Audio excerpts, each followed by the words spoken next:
यह कहानी है एक छोटे से गांव की, जहां सभी लोग एक दूसरे के साथ मिलजुल कर रहते थे। एक रात गांव के एक युवक ने अपने दोस्तों के साथ एक जंगल में चलकर शराब पीने का फैसला किया। वे गंभीरता से जंगल की ओर बढ़े। जैसे ही वे जंगल में पहुंचे, वहां कुछ अजीबोगरीब आवाजें सुनाई दी, परंतु उन्होंने उन आवाजों को ध्यान नहीं दिया और शराब की बोतलों को खोल दिया। शराब की नशे में डूबे उन युवकों ने धीरे धीरे वापसी का फैसला किया, पर जंगल में कुछ अजीब हो रहा था। एक युवक के गर्दन पर एक अजीब सी छाया नजर आई, लेकिन उसने इसे ध्यान नहीं दिया। अचानक वे एक पुराने मंदिर के पास पहुंचे, जो कि बहुत ही डरावना और भूतिया लग रहा था। जब वे मंदिर के अंदर गए, तो उन्हें वहां कुछ अजीब सा महसूस हुआ। उन्हें लगा कि कोई उन्हें नजरबंद कर रहा है। धीरे धीरे वे सभी कुछ सुन्नदा होने लगे, जैसे कोई उनके पीछे चल रहा हो। तभी एक अंधेरी सी आवाज उन्हें सुनाई दी, तुमने मुझसे धोखा किया। युवकों ने अपने आसपास देखा, पर कोई नहीं था। उन्हें धोखा किसने दिया, यह समझ में नहीं आया। धीरे धीरे वे डर कर भागने लगे, पर उनके पीछे कुछ और ही आया।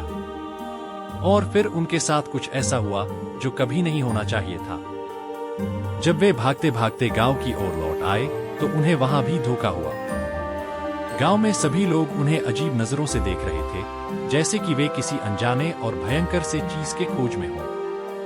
उन्होंने धीरे धीरे अपने घरों की ओर बढ़ा, पर जैसे ही एक युवक अपने घर के बाहर पहुंचा, उसने एक अजीब सी आवाज सुनी, तुमने मुझसे धोखा किया। उसने पीछे मुड़कर देखा, पर वहां कोई नहीं था। उसका दिल धड़कने लगा और फिर उसने भी भागना शुरू किया, लेकिन उसका भागना कुछ नहीं बदला। वह आवाज उसके पीछे आती रही, और फिर एक अंधेरे गांव में उसका धोखा और भयंकर हो गया। गांव की गलियों में वह युवक भागते भागते उसे लगा कि उसके पीछे कोई अद्भुत शक्ति है जो उसे धोखा दे रही है। वह धीरे धीरे थक गया और उसकी सांसें बढ़ती गईं। लगातार उसका हृदय धड़क रहा था और उसका शरीर थकावट महसूस कर रहा था। अंत में वह अपने घर के दरवाजे तक पहुंचा, पर वहां भी धोखा ही था।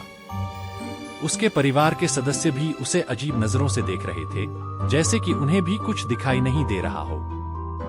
उसका मन डर से भर गया और वह अंधेरे में अपने कमरे में भाग गया। उसने अपने पलंग पर लेट गया, पर उसके सोने के सपने भी अब कारबार नहीं कर रहे थे। और वहां से शुरू हो गई एक और डरावनी रात बीतती गई, पर उस युवक की नींद की आंखों में आराम नहीं आया। उसके दिमाग में धोखा का संघर्ष जारी रहा।